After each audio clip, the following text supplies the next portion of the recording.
We begin as New York Times reports are indicating that Israel may have been behind one of the most significant explosions that took place in Iran this last week here, again coming in a string of incidents that took place around the country at the Natanz uranium enrichment facility here, which is allegedly home to advanced centrifuges, and now Iranian officials claiming that significant damage took place at this facility here. Again, to get more into the details, we're joined by our Middle East correspondent Adi Kopowitz in the studio here. Adi, so as I mentioned here, there was a string of fires, explosions, incidents around the country this last week, leading to a lot of speculation. Now the New York Times is citing what they called a Middle East intelligence official, anonymous, saying that Israel was likely behind this here. What do we know about the significance of what happened in Natanz, first of all? Well, David, as you said, a series of very mysterious explosions happened to Iran during the last few weeks, but this explosion in Natanz seems a bit different. The reason is Natanz is the most important nuclear facility of Iran. It's the center of enriching uranium for Iran. It's been the center of uranium enrichment for almost 15 years now, and this explosion seems very unusual and very significant. It seems by satellite photos that it destroyed a major part of the building and maybe damaged a lot of the centrifuges. Even Iranian officials from the Iranian Nuclear Energy Agency are saying that this is a setback of several months for the Iranian nuclear project. Now, we know that Israel committed again and again that it would never allow Iran to have a nuclear weapon. And now that we're seeing these explosions and this specific explosion that now both this Middle East intelligence official and Iranian officials are saying that there was an explosive device within Natanz, which is one of the most highly secured facilities probably in all of Iran. So this definitely seems very suspicious. Now, it could be alleged to Israel because Israel is the main country that has an interest to set back Iran and stop it from developing its nuclear energy. Now, Adi, stay with us. I want to bring in a couple more elements potentially to this story. We'll come back to you on it. But also, the Israel Defense Forces launched airstrikes against a number of Hamas targets in the Gaza Strip overnight here after terrorists in the enclave fired 3 rockets into southern Israel earlier in the evening. The strikes were reportedly carried out by attack helicopters and fighter jets, and officials said that among those targets were, quote, underground infrastructure belonging to the Hamas terror group, close quote. The tensions have risen in recent days here, with Gazan groups that are vowing to oppose Israeli plans to annex parts of the West Bank, while other issues, as we mentioned, such as Iran and even COVID-19, are still simmering in the background here. We go to our defense correspondent, Daniel Tzemach, now to get in some of the latest around Gaza here. Daniel, obviously it's been quite a few months since we've seen a flare-up like this. What's going on?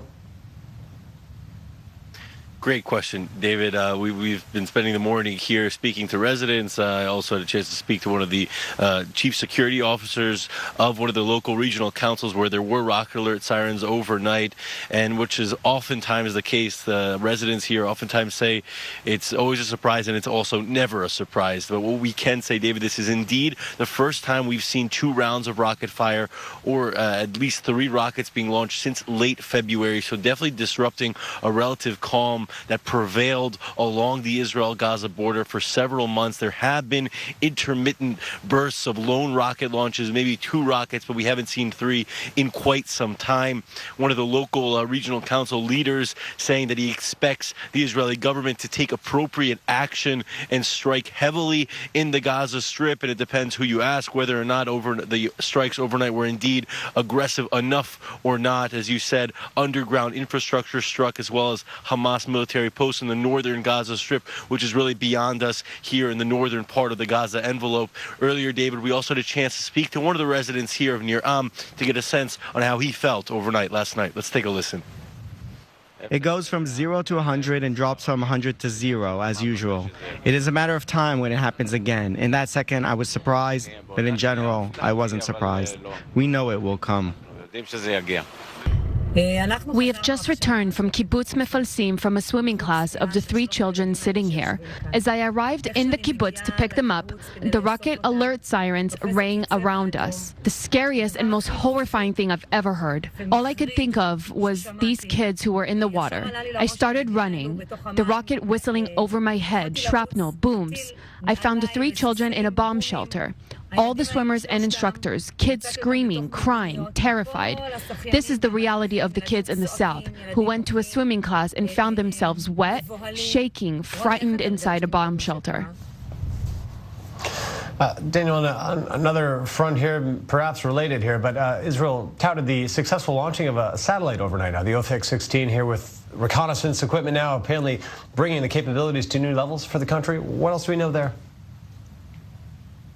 Yeah, Dave, definitely a monumental sort of event happening overnight as well. After the tit-for-tat on the Israel-Gaza border, Israel launched the OFX-16 from the Palmachim air base in central Israel into outer space. Now, this sort of tool, you could say, for the Israeli aerospace industries and for the Israeli defense ministry in general is supposed to be a very, very valuable asset.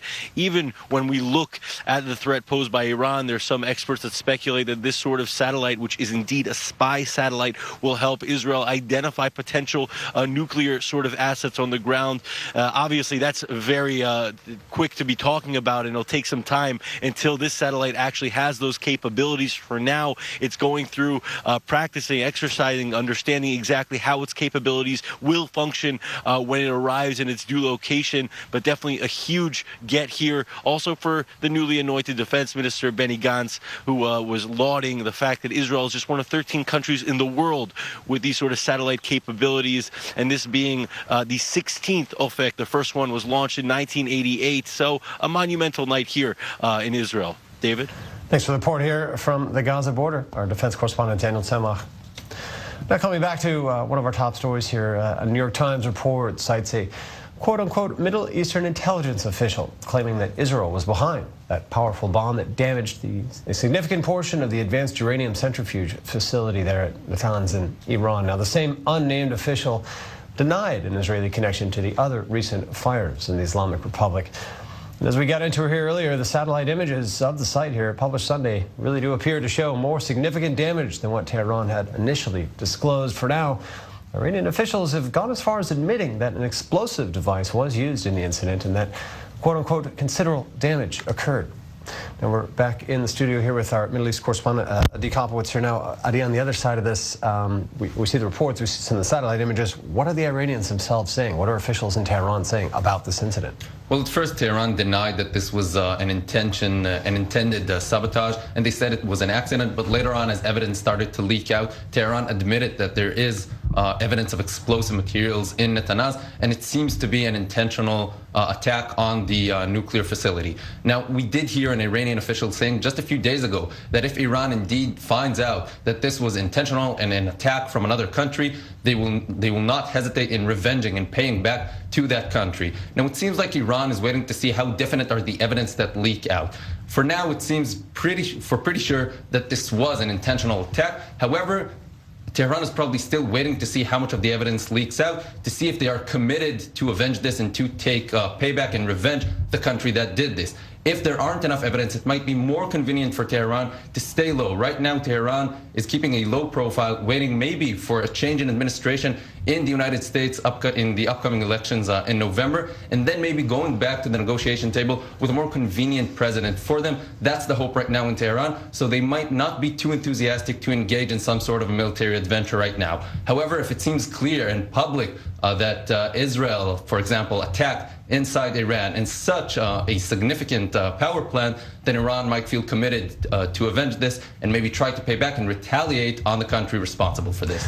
And just less than a minute we have left here. What other factors are playing heavily in Iran right now? The region is still in upheaval, but the virus too still wreaking havoc across Iran? Definitely one of the hardest hit countries by coronavirus was Iran. Also, they confronted the virus at first with denial and really erupted. Now we're hearing different reports that some 20% of the population in Iran got the virus. The economic situation deteriorating. Tehran has a lot on their mind before a possible revenge on this incident, and it definitely may set them back and delay a possible revenge.